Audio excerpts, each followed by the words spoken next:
What's up? Yeah, it's different, huh? Not a normal good afternoon and welcome, everybody. This would be the Jeff Cameron Show. It's just an hour-long chat. We're just hanging out, guys. Ask away. Ask away. If you got questions, things about camp, anything Florida State related, well, hell, whatever you want. It doesn't even have to be Florida State related. It could be whatever you want it to be. I'm fine with that, too. Within reason. Within reason. I'm Jeff. Tom is here with us. And good afternoon and welcome, everybody. This would be the Jeff Cameron Show, 93.3 Real Talk Radio. Not today. Nope, not today. Just Warchant TV, just warchant.com, just podcast and video today. So that's what you get. And it's good to be with you. I hope you're well. Happy TPC Sawgrass Day, as got it on in background over here to my left. So if I get distracted at any point, Tom, it's somebody's hit a good shot. And I will be able to tell everybody about it in the chat. And I have Colin Morikawa in my betting pool, my illegal gambling pool. He's at 7 under for the day. I feel very good about my chances of winning some money. Didn't pick Rory McIlroy today, did you? I did not. What did he do? He's +3 on the final hole of the day. So I do not have Rory. So here's what he's going to do. Bet him on a top 10 after today. Correct. He'll make the cut, and then he'll fire 64. He's become the Matt Kuchar of the last 5 or 6 years. Oh, he's on the leaderboard. In fairness, he's had 16 starts internationally this year, and he's won 4 times. Yeah. So Matt Kuchar hasn't won a tournament in eons. I'm talking about backdoor top 10s. Yeah, and the majors, of course. I'm just giving him a little bit more credit is all. My roster in my major betting pool. Now I've got 5 lineups today. But the major one is, what do I have? I have Colin Morikawa, I have Patrick Cantlay, and I have Justin Thomas, who just teed off. So what did Cantlay end up at? That I do not know. Well, damn it, Tom. What, are you working? Yes. Forgive me. I was working on our golf tournament and also, the little spring camp thingy we got going on. Hey, so I want to get to spring camp in a second. I want to note that we only have 6 spots left in the golf tournament, the aforementioned Jeff Cameron Show /Warchant Invitational. So that's awesome. That is really, really good. And then, and somewhere along the way, we'll post the link up here if you guys wanted it. If you got your team of 4 and you're ready to go, that's awesome. So please, get in today if you want to get in, or else I'm worried you'll be left out. Is all I'm saying. It's a great cause. We work closely with the Second Harvest, and they're a really, really good organization. They've been really helpful in this whole process. There you see it on the screen. It is eventcreate.com/e/JCS Golf 2023. Anyhow, it's on the screen. You guys can find it. And if you go to Warchant, you can find it. If you go to Twitter feeds and all that goodness, you'll find it. It's a good thing. So let's get back to this. I want to get to some of those questions right off the bat. People were asking some stuff in the chat about football. Why don't we start with, kudos to Mike Norvell and his wife donating $1 million. That release came out today for people who don't know what I'm talking about. Let me read to you from the official release that FSU sent out, and pretty damn cool. You'd like to think people would be willing to do that, but I also think, and not everybody is, so they deserve credit. Mike and Maria Norvell committing $1 million to Seminole boosters in support of Florida State athletics. That's a lot of money. That's a lot of money. In a letter to FSU Vice President and Director of Athletics Michael Alford and Seminole Boosters, Inc., President and CEO Stephen Ponder announcing their commitment, the Norvells wrote, "Maria and I are grateful for the leadership you have shown leading our athletics department as well as the Seminole Boosters. We are grateful to be on the journey of elevating not only our football program, but all of our athletic teams to the journey to the nation's elite together. I'm thankful for the position I have in leading FSU football. We would like to financially contribute to help the program and our athletic department as a whole." And there's more to this. It will go on. They became the 300th member of the Bobby Bowden, the Bowden Society. And that donation will be split amongst the Dunlap Football Center Fund, the Bowden Society Facility Fund, and the Sports Nutrition Department and Athletics. And if you consider what Mike Norvell's tasked with in his job, that makes sense. It's going to the facility, it's going to nutrition, it's going to future facility growth and all that, weight room. And so it makes sense. So well done. Bravo. Now go win a bunch of football games. Hey, by the way, first impressions of camp. Let's get right to it. And then I'm going to go into the chat and I'll start answering questions. I'm going to use a weird word to describe camp very briefly. It's just been 2 practices and we saw the end of the tour of duty. But this struck me all 3 times. Maturity. Maturity is the word that I would use. They have a ton of it. They've got a lot of leaders on this team.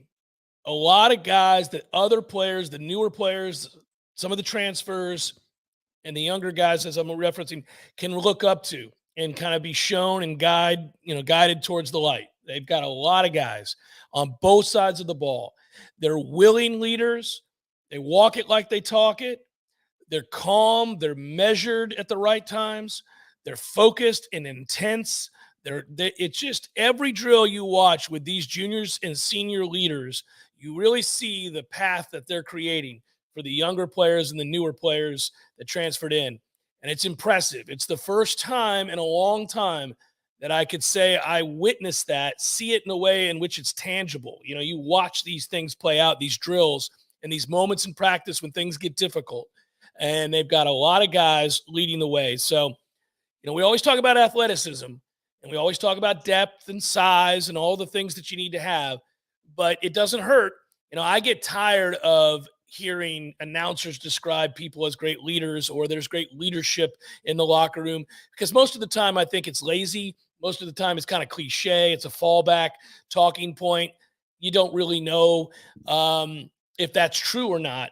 I can tell you in the case of Florida State's football program, because we're there every day.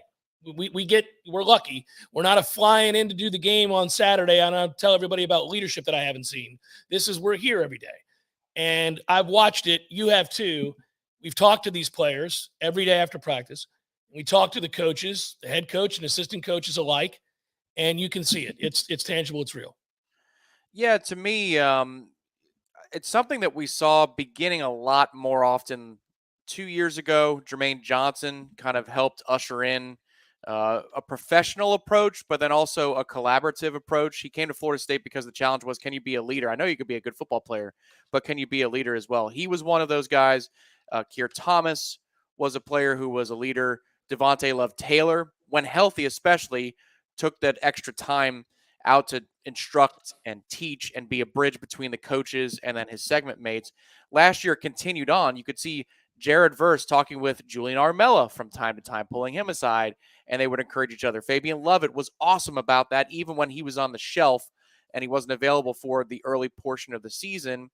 And then Dylan Gibbons was always very good about that, pulling aside offensive linemen. He did really, honestly, guys, when you talk about individual reps and these drills that we cite, I mean, when it was individualized and not 11 on 11, Dylan was out there for maybe 20% of those drills. So an awful lot of time he would be on one knee, watching guys work, pulling them aside, explaining to them the techniques, and it was good. But you're correct. I think there's more of an overwhelming segment-wide type of leadership from the top down. But the thing to me that makes me really smile, because yesterday was my first day out there, and the setup is a little bit different, the logistics of how we get in and get out. But just watching wave after wave of talent on both lines of scrimmage. I know you've talked about it a lot on headlines this week and in general after the tour of duty. We've discussed it, especially as it pertains to the offensive line. But the defensive line versatility that I saw yesterday is just incredible. It's not just a talking point for Adam Fuller to say that they could have a 3 defensive tackle look against a certain opponent. You look at what they have on the defensive interior, and they can play it any way you want to line it up on the other side. If you want to have a bunch of guys that will neutralize the line of scrimmage and just be large bodies, they've got that. If you want a more nimble bunch of guys on the field on a third and obvious or against a more pass-heavy team, they can do that as well. They're building that up at defensive end. I don't think they have enough answers there quite yet. But defensive tackles versatility is just off the charts good. And it's going to foster a really compelling battle between the offensive line, the defensive line, starting with the pads coming on tomorrow. I can't wait to watch it. The roster flip, talking to colleagues that we have that may not work at the same outlet as we do, the comments are a lot, very, very similar across the board as we walk down the third baseline of Hauser Stadium. I can't believe he flipped it this quickly, is a lot of what you hear. And in the trenches, I agree. It is night and day different to 2 years ago. It on the offensive line is night and day different from last year. Yeah, it's to the point where they have one segment group that they really got to get focused on, and that's the linebackers. I mean, everything else feels pretty shored up, and you feel good about the tight end room now. You felt terrible about it a year ago. 2 years ago, you just threw your hands to the sky and thought, well, we're screwed. Wide receiver. Yeah, well, receiver was an embarrassment. Florida State should never look like that at wide receiver. It's Florida State, for Christ's sakes. That's just could never happen. But they flipped that room too. It can get better. They still don't have that separation guy. They still don't have the guy that changes the game, that changes the scoreboard in one play at wide receiver. I don't think. They've got some good players, and they've got guys that are going to help you win football games, and they're a plus group for sure. But they don't have that one guy where you're like, oh man, this guy's a problem. Like a lot of times when you watch national championship level teams, you see. Remember that LSU team? I mean, their receivers were absurd. And you're like just looking around, going, "Damn it, man! This is a problem." You think you got a guy shut down, and that bastard's running a 4-3. And so we don't have that yet. They can get that.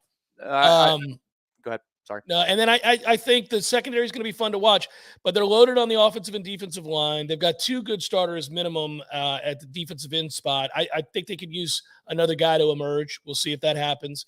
They're loaded at running back. I mean, absolutely loaded at running back with plus talent.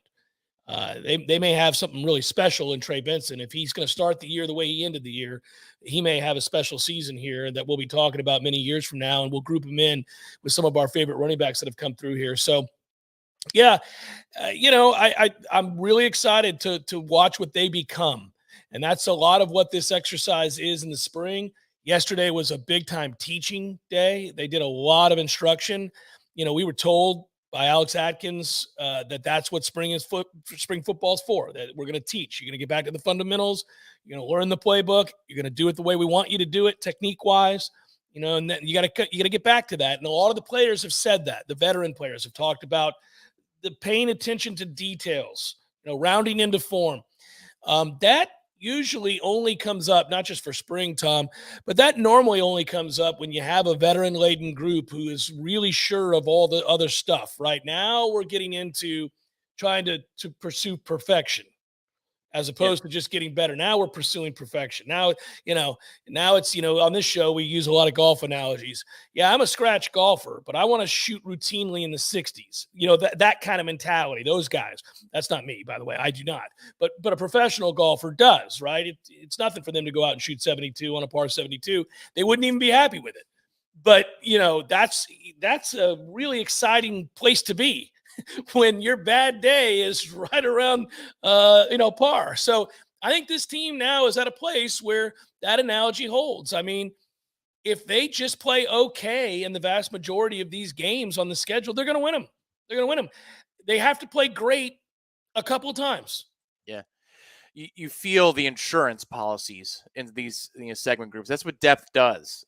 There's this constant worry when you're walking around the practice fields, and they held some guys out for fear of, if we lose this guy, like why is it worth it for him to work extra on a Tuesday, because we need him on Saturdays. And they worked that way with a couple of players because they had to. It was smart. Now you don't necessarily have to do that. It's not that you want to put players in harm's way, but you don't have to fear the monster around the corner anymore, because you are the monster. Florida State is the monster, and that's where we're approaching. And just a couple of little details that I saw yesterday that I was really pleased with. We were standing next to each other at the beginning of the workouts with the defensive line, and watching Braden Fisk's footwork is really impressive. Well, that's a big boy. I'm glad he's able to do more than I thought he was going to do, Tom. He's out there working pretty hard. He can't do all the contact stuff, but he's loaded up and ready to go. Yeah.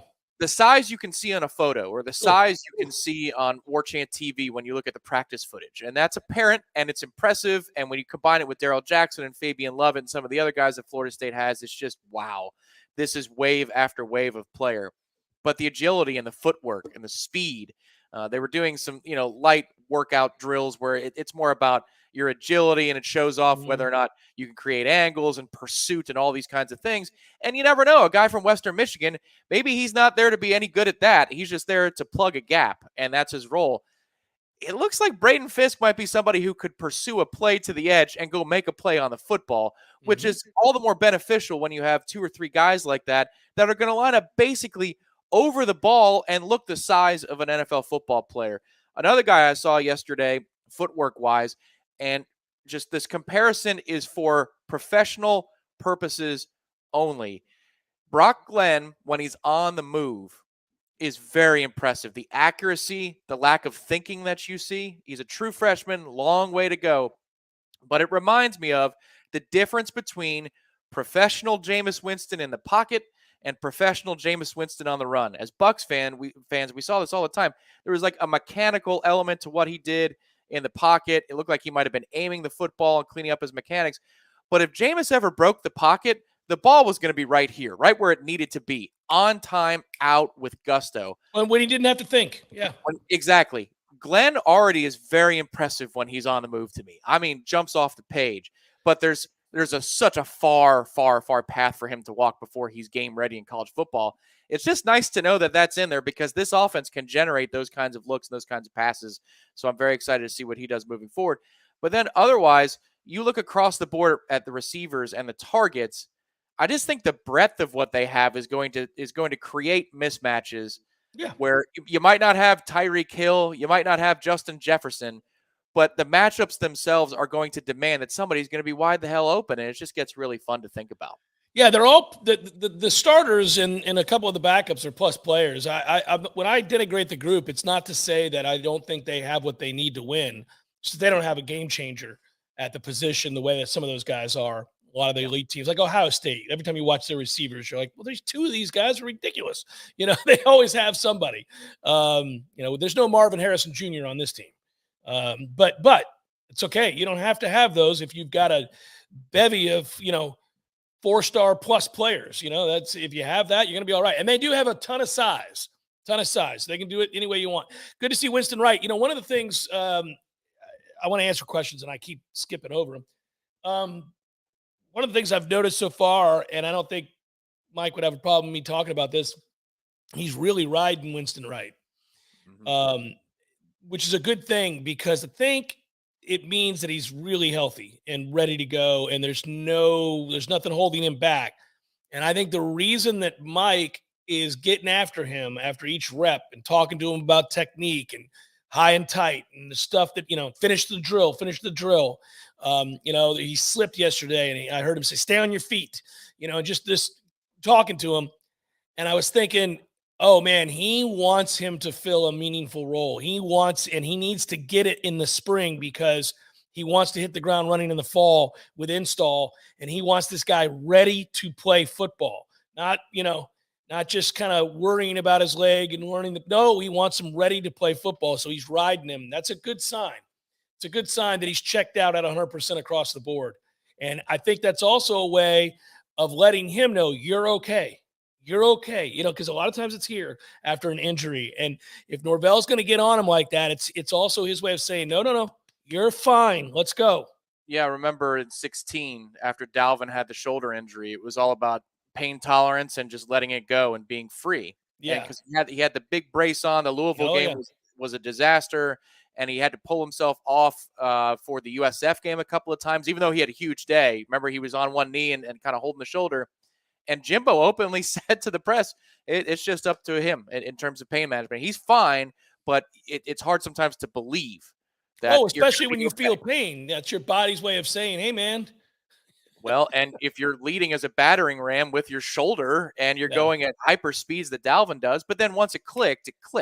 Yeah. So, yeah, there is something to that. And playing fearless is going to be very important, especially with how competitive these drills are going to be. That back, half of practice, what would you say, the last 5-6 periods, it started to feel a little bit more like, okay, that they are building to something here where it's going to be a compelling product to watch as we get in there.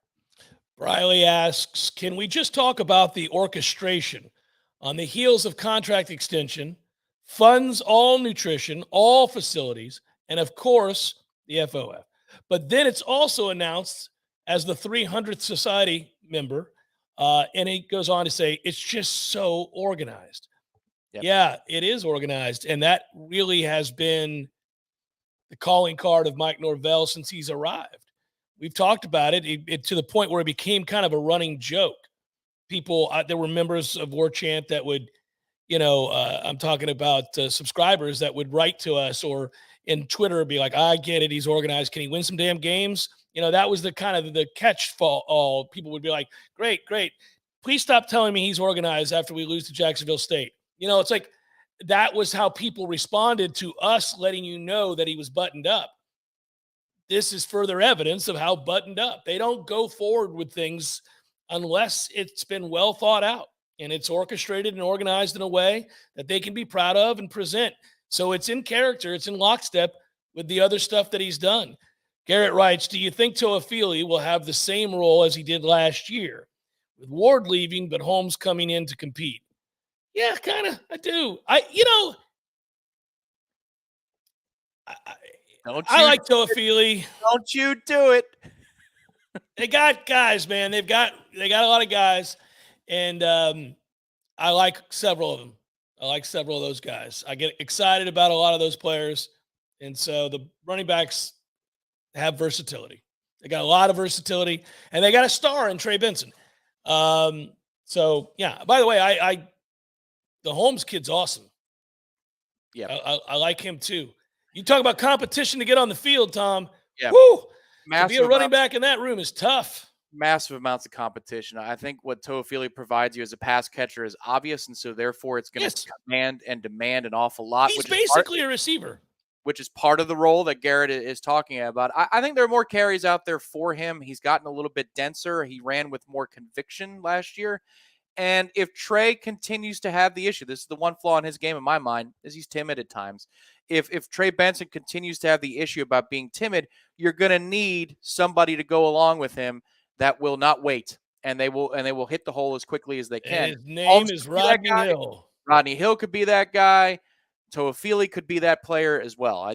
This is going to be interesting. It'll also matter how these guys handle pass pro, how they handle lead blocking when it's not their turn.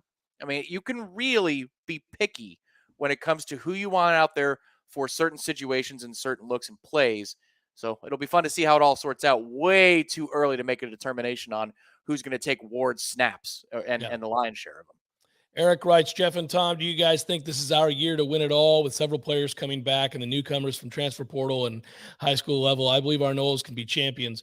I hope they are, Eric. I wouldn't preseason say that they're the favorites to win a championship. I think they can win the ACC. I think they can make the college football playoff. I don't know that they have enough elite level depth to win a national championship. But hey, let's find out. Let's get to the playoff and see what happens. I mean, I think they're good. I think they're really good. I was on a show, an Atlanta show yesterday, and the host asked me that question. He said, we're hearing so many positive things about Florida State.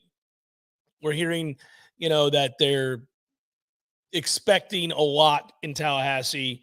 Mike hasn't backed away from those expectations, so he's had some public comments that I'm sure the national media has looked at and thought interesting. So, the questions now are no longer, is Florida State back and is Florida State going to have a good season? The questions are they all the way back? As in, can they win the national championship?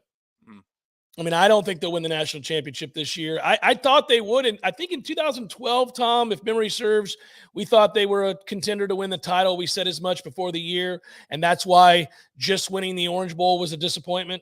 That's why we were kind of like, you blew it. You had a team there. We didn't know in 2013 they were going to go out and win it all. But obviously nobody knew Jameis was quite that kind of special, but yeah. I think in the 3-year run of 22, 23, 24, this is your best shot. This is your best shot to be a national champion right here. Next year, there's just so much purging. You got so much you got to replace. Yeah. And that was the difference between 2012 and 13 and say this year and next is that, LaMarcus Joyner was back for another year. Timmy Jernigan returned. Telvin Smith returned. James Wilder returned for another year. And I know you could say, where was he going? But you needed that element of toughness in the running backfield with Chris Thompson departing. So at the time, you didn't know what you had. Kelvin Benjamin emerged out of nowhere in 13 to become a Well, they complete finally got him to get in player. shape. Yeah. Right.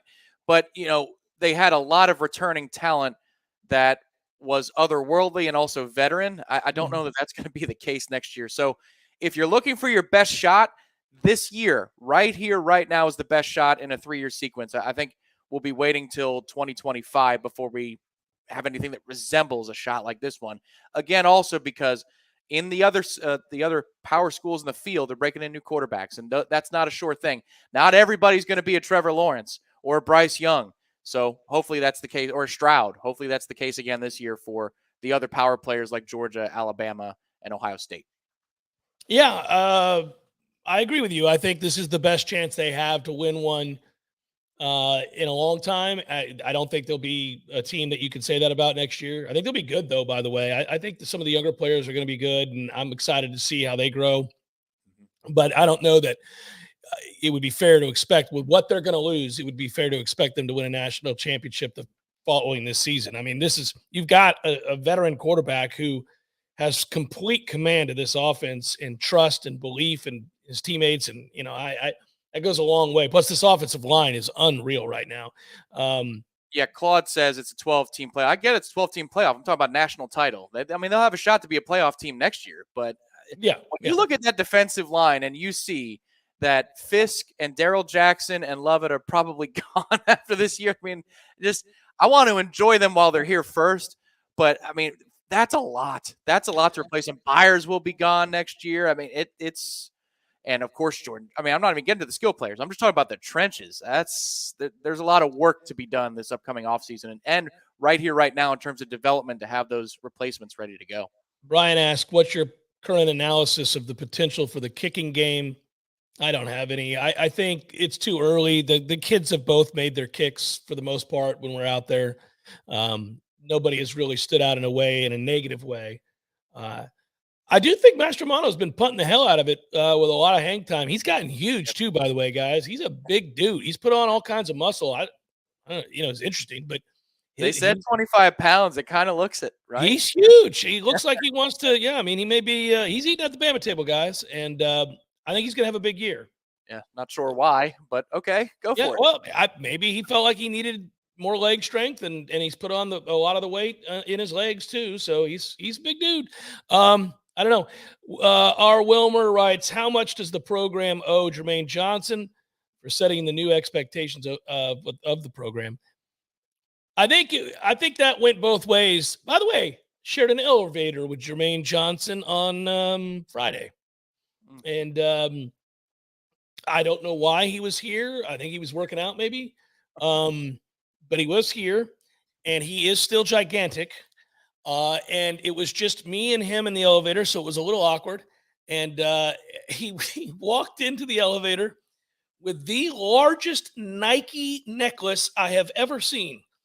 It's like this. It's like Flavor Flav's clock. It just says Nike, and it's diamonds, and it's massive. And I thought, well, you're safe here. I hope you're not walking around New York with a giant Nike because you're going to get ganked, man. I'm going to read about you. This is not good. I mean, it's huge. But he was as nice as ever, and I said hello, and we chit-chatted a little bit, but not much. I don't think he knows who I am. But it's and he shouldn't. But he doesn't – I don't think – my point is I don't think he remembers me interviewing him when he was here and asking him questions or anything. And it made me laugh. But he's gigantic. And I wish him well. Oh, as far as what the program owes, it worked well for both parties. Jermaine came in and was a pro's pro and apparently changed his reputation. I mean, there were people who had question marks about Jermaine Johnson. I don't know what happened at Georgia. I know he had a sort of a circuitous route to Florida State. And so I'm not real sure what happened at all of his stops. But I think it led to some question marks about who he was. And I don't necessarily even mean bad. It's just that people kind of thought he was a little out there, a little different. And they weren't sure if he was a good guy or a bad guy or what. But when he came out of here, the coaches raved about him. we know from watching him on a daily basis, he did everything right. He worked really hard. He set the tone. Of course, his play on the field was exemplary. So I don't, I'm sure a lot of guys looked up to that, but I also know Florida State served him very well, and he has said as much. That became an instant love affair.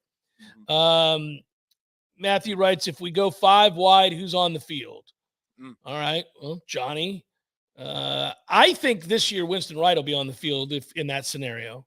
Okay. I believe he'll get to that place. I would say, will you say Williamson is going to emerge in that role? Could. They really want him to, and they want him to. Clearly, they do. Yeah, they speak very highly of Darion. I don't know that I put him in the 5 because I would count tight ends in 5 wide. So, well, yeah, in that case, obviously Jaheim Bell is on the field because, guys, he has hit the ground running. He's out there repping with the ones a lot, and I'm not saying he is a 1 because right now depth chart doesn't matter, but he's out there with those guys, and he fits right in as an elite starter. He's going to play a bunch. So he would be out there because he's a mismatch. I don't think a linebacker can run with him. I don't think his safety is big enough, so he's a mismatch. I've been impressed with Morlock too, the both of them. He's gigantic. Smooth. Just you shouldn't be that smooth and that bulky at the same time. It's kind of like the offensive pass catching version of what a Fisk could be or what Lovett is when he's at full speed. It's just that size should not glide the way it does. I'm very impressed with both of those guys. Riley wanted to know, did it look like Fisk added weight due to the injury? Nothing egregious, just looked a bit bigger than his film. I stood next to him yesterday. So did you, Tom. Stood next to him the other day. He's the right weight. Yep. Whatever you perceive that to be. He is the right weight. He's a big bitch. He looks the part. He's right where he needs to be. He's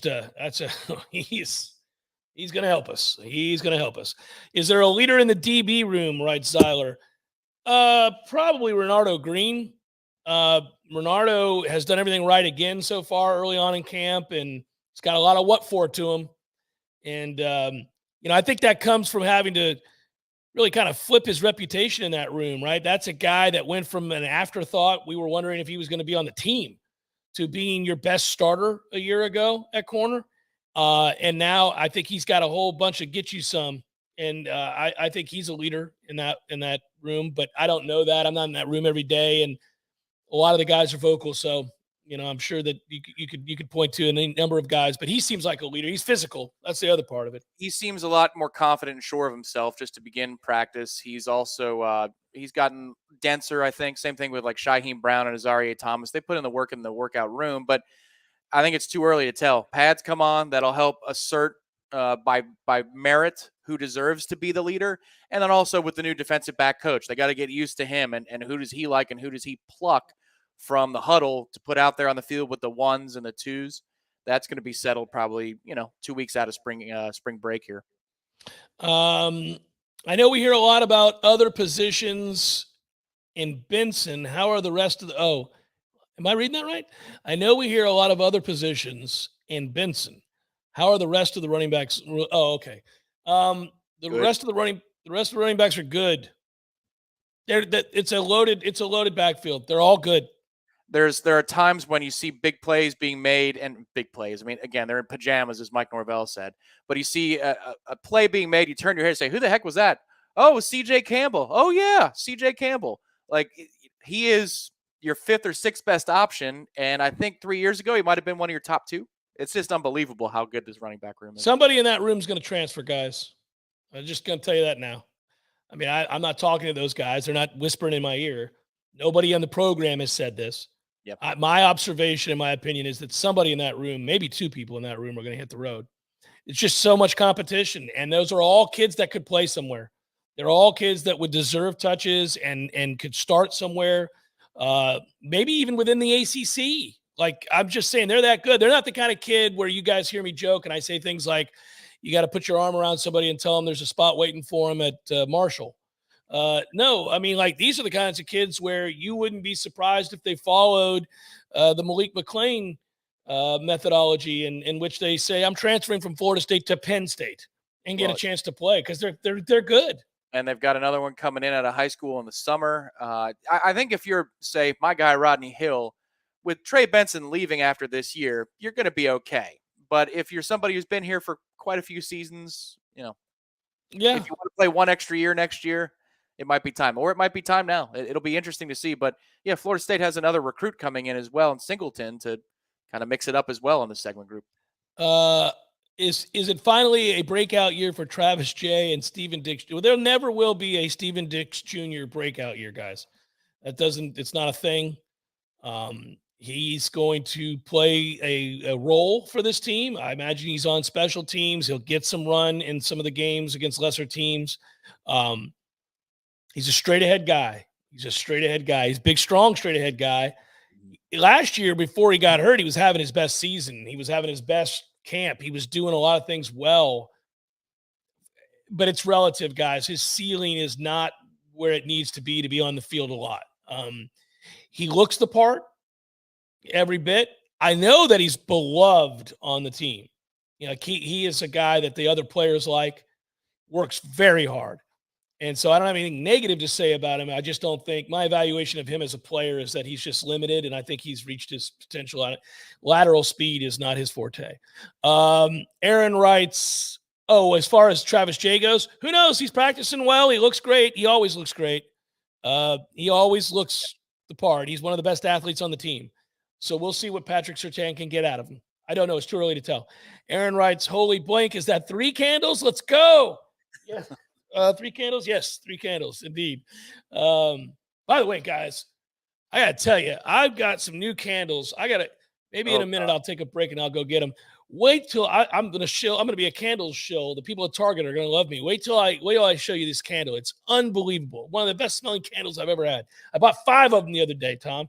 Spent almost $100 on these candles. I'm sure the housewife next to me in the checkout line was like, oh, look at that guy buying candles for the house. Is that a Sarah McLachlan CD to go along with? Did you go to Lilith Fair? Garnet, Gold, and Glory. When did we stop playing Major League Baseball teams during spring training? You know what? I told a story to Dr. Birch this morning at Birch Orthodontics about the time that Bryce played catch with Jameis Winston when Bryce, my oldest son now, he's 15. He was a little tyke back then. I went into the locker room before the Florida State New York Yankees exhibition game in spring training down there in Tampa. And to your point, we were playing MLB teams, and it was always fun. I remember one year we played the Phillies in Clearwater. I went to that game, in fact, and hung out. The cool story about that was afterwards, I had shared a pitcher of beer with Ryan Howard and Jimmy Rollins, which was really cool. That's not like a low-key name drop or anything like that. It's a true story. It was at the Hooters. It's at the Hooters. Of course it was. You're in Clearwater. Yeah. You got to go to one of is that the original Hooters? Yeah. Yeah. So we went to, I was trying to think why we went. I went with Mike because never mind. We went to Hooters and they were there and we shared a pitcher of beer. It was very funny. Ryan Howard was a really nice guy. So was Jimmy Rollins. I don't know why they're not playing Major League teams in spring training the way we used to. That was fun. That was cool. Tom writes, Tom, with that being said, do you think next year is a 1-year portal quarterback? No, I don't think so. No, because Tate should be back for year 17, and he looks fine so far this camp. Duffy is very much going to be in the battle. I skipped over him just because Glenn is new. I had not seen what he had, but Duffy had a decent day yesterday. Mike Norvell praised it. He did look good yesterday. He did. And then you're going to bring in the Cromanhawk kid from the 24 class. So I think you're all right there. And especially with how this offense is developing, you don't need to be Superman to be a quarterback at Florida State anymore. Jordan Travis had to be Superman 2 years ago, even for stretches this past year, like the Florida game. Have to be Superman to win on offense. Mm-hmm. That's not what we're building around here. We're building somebody who can just be a good quarterback and not have to be anything more. So I don't think they need to dip into the portal. How bad do we beat Wake this year? Trey is asking us that question. I hope by 100, man. I'm calling for it. I started the movement to get this team to beat the bejesus out of Wake. Just like take out your frustrations for all of the losses to Wake or close games with Wake and moments where you're like, God, dog. You know what? It's not even a criticism of Wake Forest. Like Wake's out there competing. Good on you, Wake. I mean, you got no business being out there competing. No business, but you do. And not only do you compete, you win your fair share of games, and you deserve credit for that. But I'm done with it. And I'm going to tell you that you go be competitive with somebody else. Your time being competitive with us is over. And we've ascended back to where we need to be. And now you go beat NC State on a Saturday. You go beat these other also Rams. You don't beat the creme de la creme of the conference. That's it for you. That's it. And I think that's just because they symbolize our ineptitude over the last several years. I take out my anger. I'm projecting onto Wake my frustrations of less than stellar football being played around here for several years. So it's not Wake's fault, but they're going to have to pay the piper. They're going to be the ones that have to pay a dear price. So you send the resounding message to Wake this year in the form of some 66-7 ass kicking, and then you feel like you got it out of your system a little bit. Yeah, Wake with its 7,000 person enrollment getting an equal check. This has been a problem of mine for a long, long time. I'm glad people are yelling about it now. That's why I take it out on Wake. It has nothing to do with their overachieving football program. You know, when we were 2-3 years ago at the tour of duty, 3 years ago, Mike Norvell's first one, just before the pandemic, I remember saying, I hope we're a lot like Wake Forest this year, that we're plucky and we find a way to play better than what I'm watching in terms of athleticism on the field. Wake Forest does it all the time. Maybe we could be like Wake Forest. So that's the compliment to Wake. But then on an administration level, on a program and university level, kick them down the hill. Kick them down the hill. Please do. It makes me laugh because you and I are very similarly frustrated for all the reasons that you've just stated. And I had a guy from Wake. I was trying to find it in my email just now. Oh, really? Yeah, but I can't. I'm sure somebody sent it to him, and they had fun with it, but I can't find it anymore. Was it an angry email? No, it wasn't the crazy person email. It was just I was trying to find it. I think I deleted it. I can't find it right now. He sent you a brochure about their earth science department. It's a great school. If Bryce got into Wake Forest, I wouldn't be upset. It's a good school. It's just that I'm done with it. Okay, so let's get back to this. All right, where were we? I tell people there are no commercials today because we're not on the radio, so it's all us and all you. So it might not go to 3:00. Just a little heads up. Yeah. Well, I'll stay a little bit longer than an hour. This has gone well, but not till 3. Where was I? I think Thomas. What's his question? What's the percentage of snaps we see 12 and 22 personnel? So one running back, 2 tight ends is 12 personnel. If that's what you're asking, for people who don't know. What's the percentage of snaps? 12 personnel, and then 22 personnel, 2 running backs, 2 tight ends.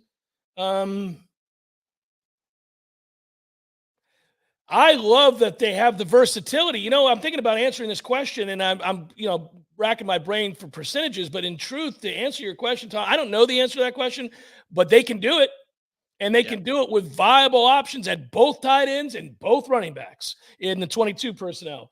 And the 12 personnel, and I hope we're in a lot of 12 personnel, frankly. I hope it's a ton. Let's hope the answer is a ton, because I never wanted 2 tight ends on the field with that sorry-ass crop we had. And now I'm like, yeah, hell, go out there with 3 of them if you want. Let's go. Yeah, I think 12, it's kind of cheating in a way with 12 because Jaheim Bell's going to be all over the place. You'll count him as a tight end, and so therefore 12 is going to be through the roof, I would think, as a base. 22, to me, has to be more specialized. You got too many good receivers to not have them on. I was thinking that too. I just like that they could do it. They could if they wanted to. Absolutely. Yeah, that's the fun part. That's my favorite part about trying to answer that question is me thinking, I like those options. Yeah, but Jaheim and Morlock or Jaheim and Biscuit on the field the same. I mean, come on, that's got to be often, very, very often. Ryan wants to know who is your starting 5 on the offensive line. Here's the truth: we don't know. And you're saying who's yours, Jeff? I don't know. I need more evidence. I've got a love affair with like 8 of these guys. I'm telling you, they are stacked. They've got giant dudes who can move. And that competition is going to be intense. I said earlier, I think you could have upwards of 3 new starters for sure, maybe 4. I mean, they have that kind of a competition going on here. This is how good the competition is, guys. There are no guarantees that Julian Armella starts. Yep, correct. So there are. I'll give you one better. Are you sure Robert Scott starts? No, I'm not. Right. Right. I think if this is an important spring for him to miss. There are guys that are going to miss spring. Well, one guy, namely Micah Pittman, who will have a job for sure when he comes back. He'll be in the receiver rotation, and he will be your punt returner. So that is set. And then how many catches he gets, it depends on the scheme and week to week and all that. That was last year too. Micah had 1 week with 5 catches, another week with none. So that's going to be the same thing as it was last year. The tackle battle is going to be fierce, and I love it. I mean, there are so many good candidates here relative to previous seasons. Like, even though I was the guy touting last spring everything about Bless Harris and going into the fall, I ranked him pretty high in the top 40 because I thought he would start it right over Darius Washington, and he was gonna. I had forgotten about him being a true contender in the fold here, but he's for the right side. He's in that battle. Byers as a tackle if you need him. I want to say absolutely fit to play tackle. Byers is going to start. So, and we don't know where, but Byers is going to start. Mm-hmm.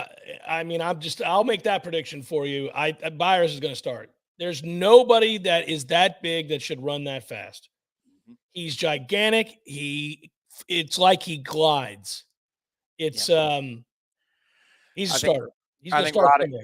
Roddick will start as well somewhere. So it's a mountain. You can't move. Hey, listen, yesterday I was standing there with my friend Pat Burnham, and we were watching the offensive line go back and forth.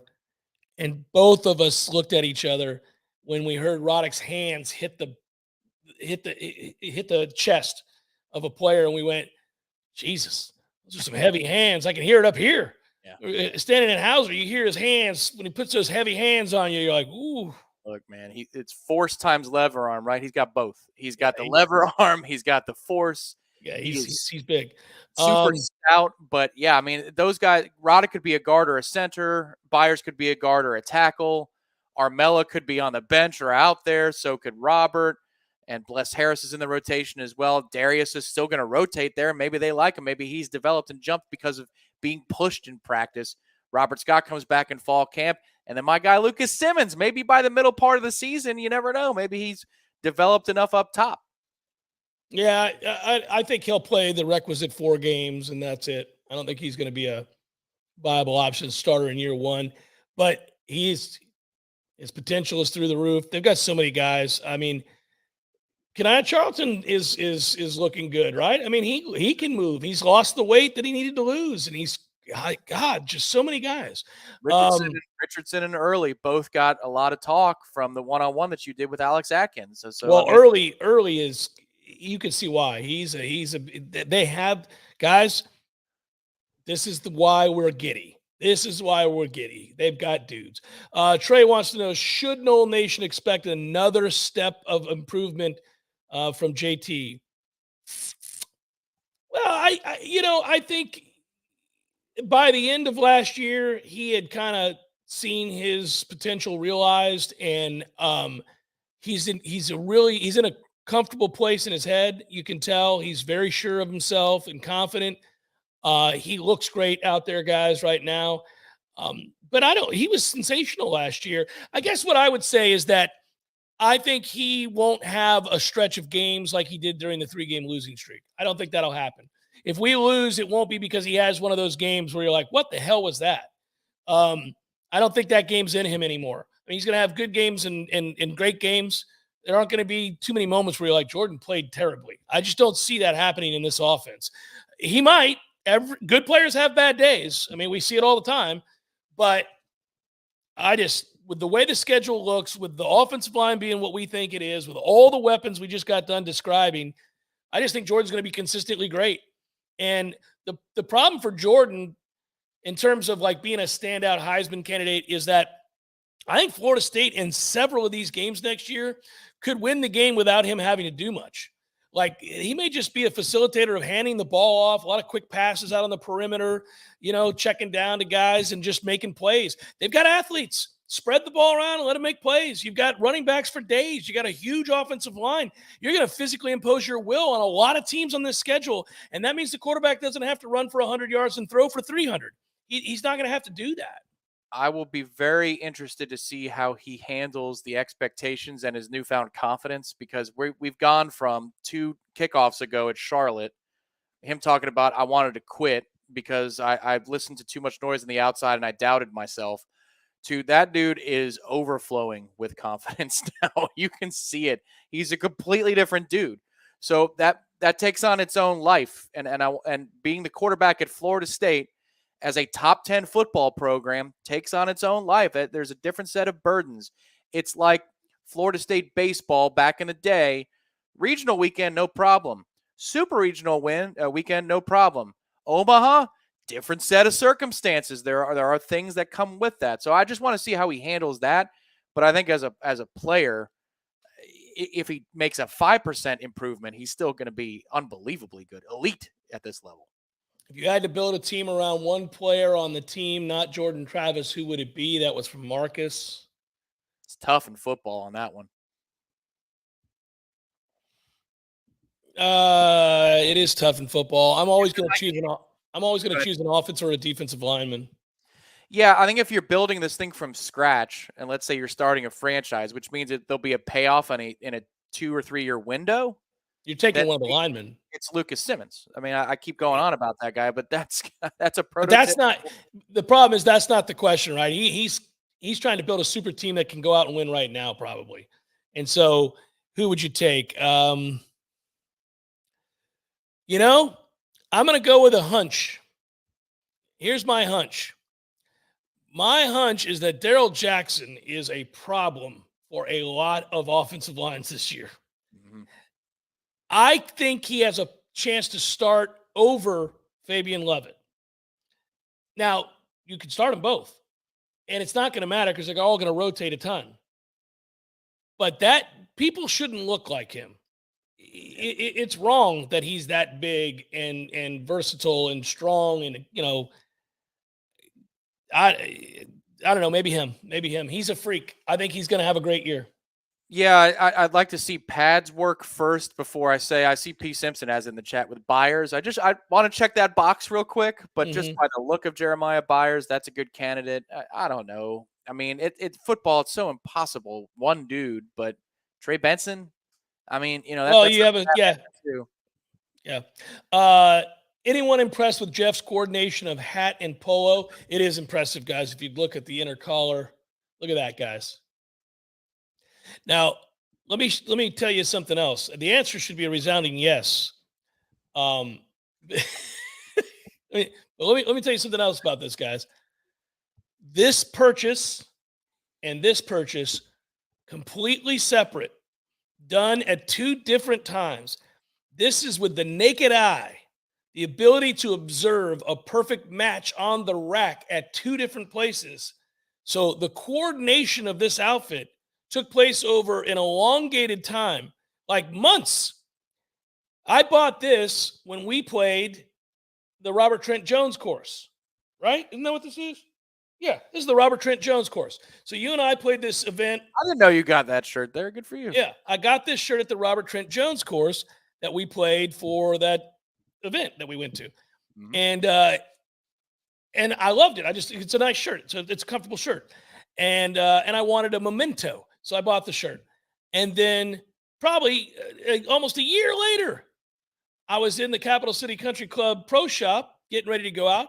And guys, I don't know if you know this, I'm bald. And you can't be out there in the sun with no hat. And I realized I'd forgot my golf hat. And so one of my golf hats, I have several. And I looked over to the left and I was like, I'll just buy one here, throw a little money back at the club I love so much, throw a little money back. So I walked over there to the hat and I saw this one and I went, that's a perfect match of my Robert Trent Jones golf shirt. Can you believe it? I think in some ways that's more impressive than all of you will ever realize, that I matched colors perfectly Two different stores, 8 months apart. More impressive than Daryl Jackson's size, more impressive than Jordan Travis' elusiveness. It's a unique, completely. I'll tell you something. It's not the first time I've done it either. Oh, on another day, I will get into it. I'll tell you some other great stories where outfits came together 2 and 3 years apart. It's an amazing gift. Thomas writes, Jeff, in your mind's eye, what's the most likely path for FSU to leave the ACC? For other members of the ACC to also want to leave the ACC and begin to make that known to everybody, like as in 8 of them or 7 more of them.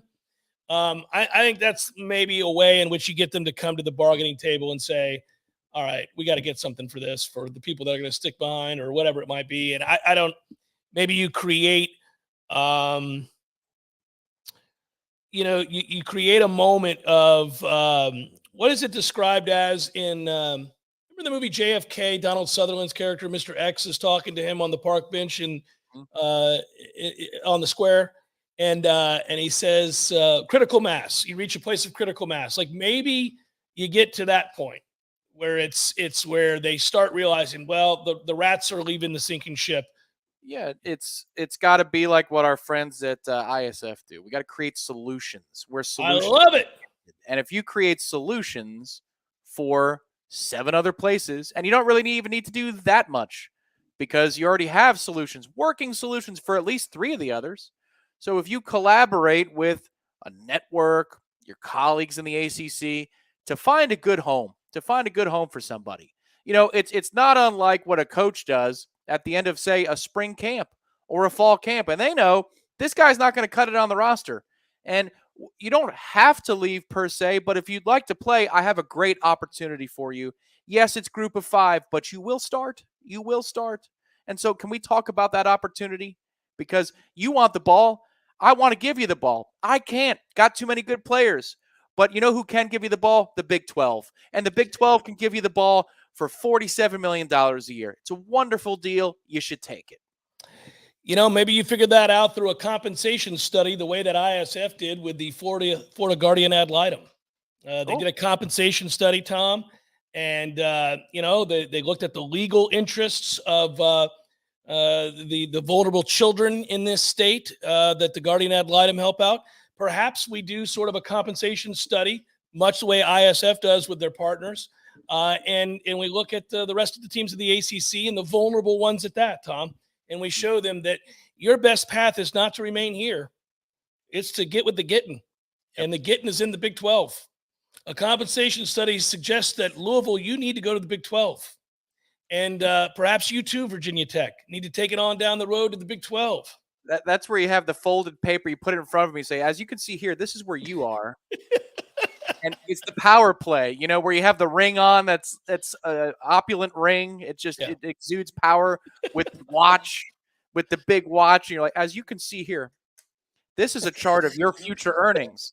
But if we flip to the next page, here's what it is with the Big 12. Look at that. That is actually more than incremental. That's significant growth. Yeah. So here, you can review that, and then you shove it in their face, and you say, so what do you think?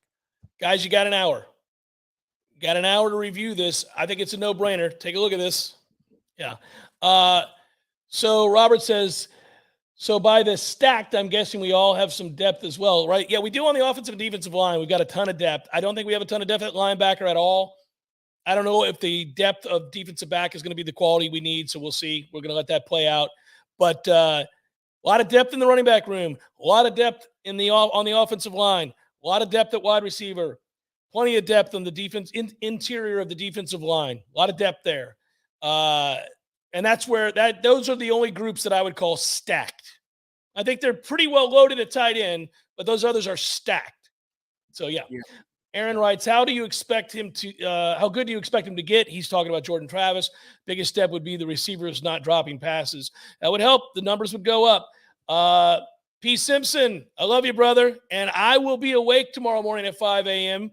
watching Korea and Japan in the WCBC. I took a picture this morning, Tom, and tweeted it out.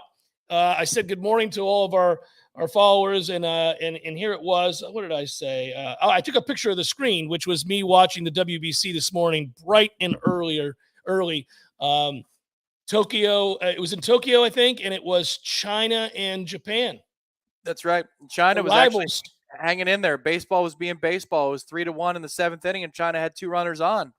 Look at that. You were watching. 1 inning. I watched 1 inning. It was awesome. Yeah.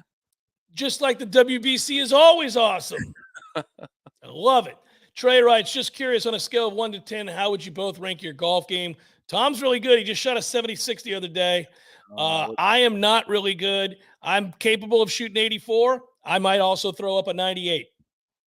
What's 10? Like, John Rahm? Because then it's like a 4. Oh, right. Yeah. No, those professional golfers are in a very different world.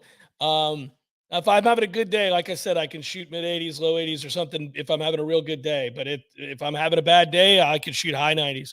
We had a mini breakthrough over the weekend there, Trey, where that could have been an even par round, if not for a couple mistakes. That was good. It was really good. I couldn't invent a way to get to even par for a long time. So maybe a 6. We'll go with a 6. Joe Smith, what is Tate Rodemaker's ceiling? A Sean McGuire? Oh, he's better than Sean McGuire. He's better than Sean. His ceiling's better than Sean McGuire. Sean was never going to be any good. I would tell you that Tate's ceiling is better than Sean McGuire. I don't know if he'll reach it. I still have questions about Tate. I don't know what the hell. He came out last year. That Louisville game made me happy for him. They can never take it away from him. Many moons from now, when he's in his 40s, he had that moment he can talk about. It's great. It's great. And I mean that sincerely. That's not sarcastic. But I don't feel like it pushed him over the top. I don't know that I would trust him all of a sudden if he had to play a bunch. It's just nice to know that he can go there and envision the success that he had, which Correct. is going to help him. I think that this quarterback battle for the next 2 camps is going to be legit for the second. Yeah, because you feel like Duffy could beat him out. Yeah, and I think that Glenn is going to push Duffy. I don't think that Glenn would jump Duffy. I think that everybody's keeping everybody honest from 2 to 4, which is good. That's what you want. Yeah. Zyler, will FSU's family culture and potential playoff berth minimize players transferring out this year? No, man. I think at the end of the day, no matter how much people love a place that they're at, it's like the job environment, man. If you have hit your ceiling from a financial standpoint, let's say, and the company loves you and you like going there and you enjoy being there, but you could make $20,000 more right down the road, you're going to take the money, man. You're going to continue to strive to grow and build, what you do. Now there's a cutoff. I mean, if you're making $1 million a year and somebody offers you 1.2, but you're really freaking happy in the city you live and the environment you're in, you might turn down the 1.2. But I think more often than not, you're going to take the more lucrative position. And these guys, the money is the playing time. In the NIL world now, too, you have legitimate money, like real money being offered you. And then also the incentive to be on the field to go make even more money, in the NFL. If you're a player, every day might be great when you walk in that locker room. You may love your teammates and this coaching staff, but damn it, I'm third string. I'm not going to be seen behind these 2 dudes getting the bulk of the action. And I just got a call from Penn State to go be a starter at a major program in the Big Ten. I got to go. I think they'll leave either way. I don't think there will be as much of a purge Zyler after the fall season. I think if there's going to be movement, it's going to be spring to fall, because when you look at this roster and who's gone next year, if you're on that 2 deep, you've got a lot of playing time coming to you next year. At receiver, you've got at least 3 guys that are gone. At running back, you've got the guy is gone and Trey Benson. At quarterback, the man is gone. On the offensive line, probably 2 or 3 will depart after this season. Defensive interior, your best 3 guys are gone. Defensive end, the dude is gone in Jared Verse after this season. Linebacker, Tatum Bethune will be one of your 2 starters. He's got, there's a ton of opportunity next year for the guys on the 2 deep. So as long as they get to fall camp, I don't think they're leaving if they're good. Not football, but who's your pick for the players? Joe, I'm in several pools this week, but I began this hour by talking about my picks. I was very pleased. I had Colin Morikawa this week, and I think he's at -7 in the clubhouse. I also had, I'm in a draft though. So I'm not saying I would have picked him first, but he was one of my guys right off the bat. I always like Scotty Scheffler. I think he's mentally tough and he's got the game for it.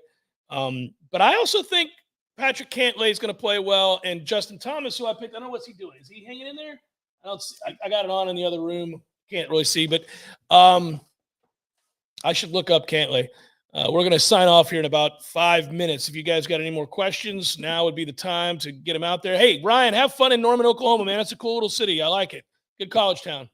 Cantlay shot even par 72 today, so he's decidedly there. You go. You see, he was even par. Cantlay's even par. Thomas is even par. Well, he just doubled number 4, and that put him to even par. So Scotty's a good pick. He's already in the clubhouse with a 68, and he was right there last week. Man, he's dialed in. I know. Well, he's just freaking good. He's really good. He's also like the nicest guy in the world and all that stuff. He's got a lot going for him. I'm a little pissed off that you just told me Cantlay went to even par. He was -2 after 17. How the hell? I mean, my man just fall to pieces on 18. Jesus, Cantlay. That must have been a misprint. He must have been -1. He did bogey the 9th hole of par 5. That's hard to do, I think, out at Sawgrass. So I don't know how he got in trouble. That makes me mad. Maybe he went in the drink off the tee. That's a hard hazard to hit, though. Well, yeah, I mean, if you hit a draw, I don't know. We have to look at it.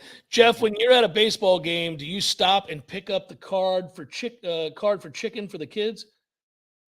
Did I read that correct? Yeah, like when they get a certain number of strikes. Run production or whatever. It might be run production for the chicken, but yeah. No, I never do, Tom. I never do.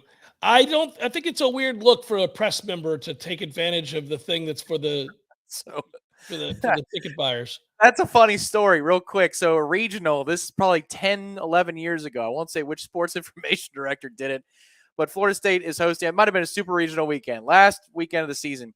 They have stacks and stacks of promotional cards that just never got used from a local place. And they were just chucking them in the press box. Like, here, they expire.